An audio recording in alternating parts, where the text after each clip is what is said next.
Zone 23 ស្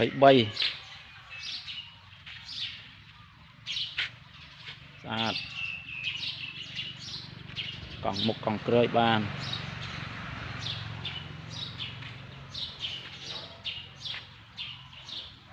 កលស្លឹកផាលវានៅប្រហែលជា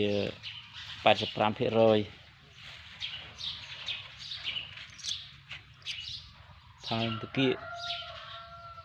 ទាន់ប៉ះសោទេនៅ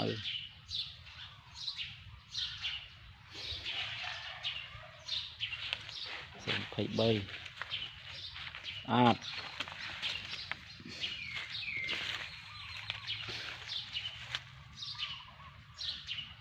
កង់4គ្រាប់រួចសិនឌីបបលេខនៅសំណុំរបស់វា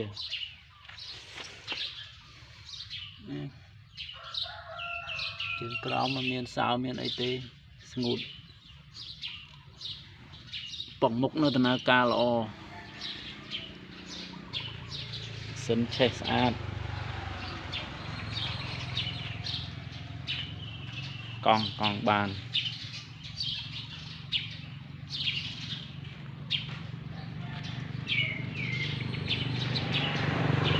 បងប្អូនណាមានចំណាប់អារម្មណ៍ចង់បានត្រាក់ទ័រ M60 អាចមកមើលបានបងប្អូនត្រាក់នេះវានៅប្រហែលជា80ទៅ85%គ្នាថាមកមើលមិនខកបំណងស្អាត